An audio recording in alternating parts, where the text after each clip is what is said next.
Hi, welcome back to Sociology 226. This is Émile Durkheim, video 1. In this video, I have 3 goals. First, I'm going to tell you about the life of Émile Durkheim. Secondly, I'm going to give you a general sketch of Durkheim's sociological thought. Finally, I'm going to get you ready to do the readings. Let's get started. Durkheim's life is pretty boring compared to Marx's. He was born to a Jewish family in Lorraine and was destined to go to rabbinical school.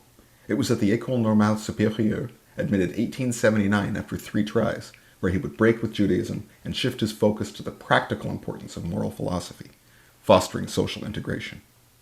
After a visit to Germany, he taught high school for 3 years before taking a job at Bordeaux, teaching there for 15 years and writing his major works that we read to this day: The Division of Labor in Society, The Rules of Sociological Method, and Suicide. He made his nephew, Marcel Mauss, do most of the numerical research for the latter. Durkheim returned to Paris in 1902 to the Sorbonne, where he took upon himself to popularize the discipline of sociology and assist France in the transition to secular education. They say Durkheim died of a broken heart, with many of his students and his son dying in the First World War, which he had initially supported. Let's move on to Durkheim's sociological thought. 3 aspects are crucial. Durkheim's goal is a science of society, a true sociology. This entails 3 separate aspects, each of which I'm going to explore in greater detail. Durkheim wants a social science of moral attachments. First, Durkheim wants to examine social life in terms of various social wholes: Canadian society, American society, ancient Greek society. Each of these societies can be ranked and compared to another. Each has definite properties, components that make it what it is, and are not simply the result of a bunch of individuals coming together. Society is something more than the sum of its individual parts. Secondly, scientific. Durkheim argues that the point of sociology is to come up with a typology of all social forms, just like the biologist wants to classify life, the economist wants to capture market behavior. Each social form has objective attributes that we can isolate, study, and codify. Durkheim wants to come up with a method that lets us look at our own object, social order. These methods are scientific. There are concrete and discoverable laws of social life. Finally, Durkheim uses the word moral in a very particular way. Durkheim's is a descriptive morality, meaning he is interested not just in what is right or wrong, but the way various societies decide what is right or wrong. He isn't interested in judging individual acts themselves, but how each social form judges the actions taken by individuals within it. When we talk about Durkheim's approach, remember that he wants a scientific study of the morals at work in various social forms. To repeat, the object of sociology is the collective moral order. I'm going to explore each of these components further. Let's look a little more closely at what Durkheim means by social order. Sui generis is Latin for of its own kind.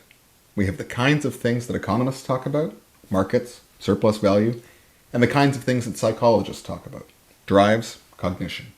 These are not the things of the sociological kind, outside of their relations to the collective moral order. Durkheim is going to argue that just as there are different kinds of organisms, which are explorable by biology, there are various types of societies of the kind that is explored by sociology. Keep this in mind. The biological metaphor runs very deep through Durkheim's thought. Just as biological organisms regulate themselves, so too do societies. Social order is an order of its own kind, made up of moral attachments that has its own rationality. There is a reason to collective life that has its own rational order. Hence, sociology. We have to come up with instruments to follow this order, and not those of economics or psychology. They have their objects, and we have ours. Don't confuse them. Consider what the economist does when writing about consumer preferences. As consumers, we want the biggest bang for our buck. We purchase those goods that give us the greatest pleasure, relative to others, at the lowest cost. So, when apples increase in price, relative to oranges, we buy more of the former and less of the latter. Individuals are rational because they make decisions based on this calculation. There is a collective drive to buy more of one than the other, but only because a great many individuals make this choice. Durkheim is saying that social order follows its own reason, external to the subject matter of individual mental states. Groups don't buy things because individuals do. Individuals act the way they do because of the structure of the group. There exists a collective social order that determines individual choices. It is not moral because we are saying what is right, do this, do that, but describing the actions people take with social causes. From the preface to the second edition of the Division of Labor and Society, we read, "A group is not only a moral authority regulating the life of its members, but also a source of life, sui generis." As I noted earlier, Durkheim's approach is scientific. If sociologists are going to study societies, they need a methodological toolset. One of the most innovative parts of Durkheim's sociology is the kind of evidence that he uses. Durkheim uses theoretical, historical, and statistical methods to make his case. Let's consider his most famous book, Suicide. Suicide is a sociological classic because it's one of the first comprehensive studies to use both statistical work and sociological theory together. While many criminologists had used the two together, they had done so using psychology, philosophy, biology, etc. As far as sociology is concerned, this is one of the first so-called mixed methods studies. Durkheim evaluates statistics about men and women who commit suicide, suicide in various religions, the ages and locations of people who do so, etc. He does so to verify the kinds of theories he had in the division of labor and in the rules of sociological method. He then uses sociological theory to draw the lines in between the data that he had compiled, though he made his nephew Marcel Mauss do all the boring research work. We're going to return to the analysis of suicide in the following video, but it's important that you understand that Durkheim believed a science of social order must be done theoretically, statistically, and historically. Most importantly, Durkheim thinks that moral attachments can be scientifically measured, compared, and assessed. I can't emphasize enough how important it is that you understand that Durkheim's is a descriptive morality. Let's look at it a little more closely. Every society is a moral society. Division of Labor, page 173. Earlier I indicated that Durkheim wants to study moral attachments, and that he didn't want to determine what was right or wrong, but how individual societies treat particular acts as right or wrong. Here, let me give you some examples to show you what I mean by that. First, traffic. In order to capture the moral dimensions of driving, the frustrations and restrictions and capabilities associated with it, we have to look to the social order. Traffic isn't just a bunch of individuals making autonomous decisions at a given point. There is a moral order that guides actions, an order of its own kind. You want to see if the moral order doesn't restrict behavior? Drive on the other side of the road.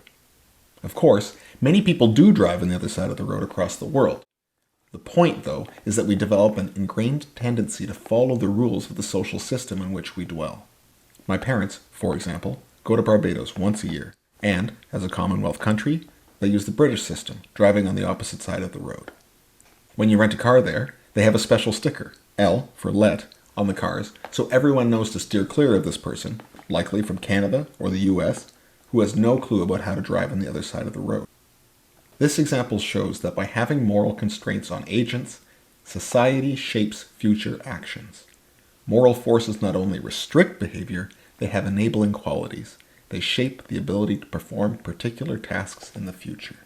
We can think about morality as the rules of a hockey game. The rules are not individually subjective, we are all equally required to follow them, and they restrict our behavior. One can't pass the opposing blue line before the puck is passed to them. Of course, these rules are arbitrary. You previously couldn't make a pass across your blue line and the center line, legally, but the rules changed. They might change, but rules there must be. For hockey to remain a sport, there must be rules. So long as there are rules, they're going to be broken. This is normal. To prevent them, they must be enforced. This is normal too. Rule making, rule breaking, and rule enforcement is a normal, essential component of social order. In performing these small feats, driving or playing sports, you and I are taking part in social action, which is subject to its own laws and its own causes. We can't explain either of these things strictly in terms of the materials that constitute them, or in terms of the rules in people's heads. Through these moral facts, we learn about the restrictive, extra-individual codes that allow social order to continue. This is not caused by the dynamics of material relationships, but by social causes. If the collective moral order isn't individual and in our heads, where is it? One of the key concepts flowing through Durkheim's sociology that you're going to read today is the collective consciousness. Here I'm quoting you one of the most famous lines from the Division of Labor and Society. The totality of beliefs and sentiments common to the average members of a society forms a determinate system with a life of its own. It can be termed the collective or common consciousness. In fact, it is independent of the particular conditions in which individuals find themselves. Individuals pass on, but it abides. Pages 38 to 39. Durkheim says, and this is very important, that we are each of two minds. We have an individual mind, an individual consciousness, and there is a supra-individual collective consciousness that emerges when individuals are in groups and stays with us as members of a particular group at the level of social order. Individual minds, plural, and the collective mind, singular, as possessed by the social organism. Now this is one of Durkheim's most extreme claims, and we should recall he's doing this in the 1890s, by the way, is that individualism is a product of particular kinds of societies, and individualism develops as societies become more advanced. Durkheim's major thesis is that individuality itself is a product of this mind and of social order, not the other way around. In the division of labor in society, we find Durkheim arguing that the way that individuals think of themselves as individuals increases with the social mass. That is, as society increases in density and becomes more complex, various activities become more compartmentalized, and we become more individually minded and less subject to the collective mind. We read in the division of labor in society. As societies grow larger and above all more densely populated, a psychological life of a new kind makes its appearance. Individual differences, at first lost, mixed up in the mass of social similarities, begin to emerge, take shape, and multiply. Individual personalities are formed and become conscious of themselves. Yet, this growth in the psychological life of the individual does not weaken that of society, but merely transforms it. By looking to the collective consciousness and the common moral order of a social group, we find Durkheim's understanding of social structure. We can determine the level of development of a given social group, says Durkheim, based on the relative composition of group versus individual minds. This is what Durkheim's going to call social solidarity in one of the readings that you're going to do after this video. A really important contrast here is the work of Karl Marx. Marx provides a good contrast to Durkheim's project, which I called Social Science of Moral Attachments. Marx identifies social order with economic arrangements. There's nothing particular to social order worthy of study that the economist isn't already doing. If we understand economic life, we understand social life.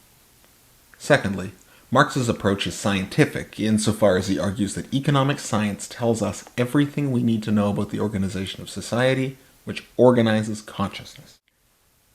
A scientific approach to surplus value is his ultimate goal, the one he began in Capital. Everything else is either derivative or ignorant of that science.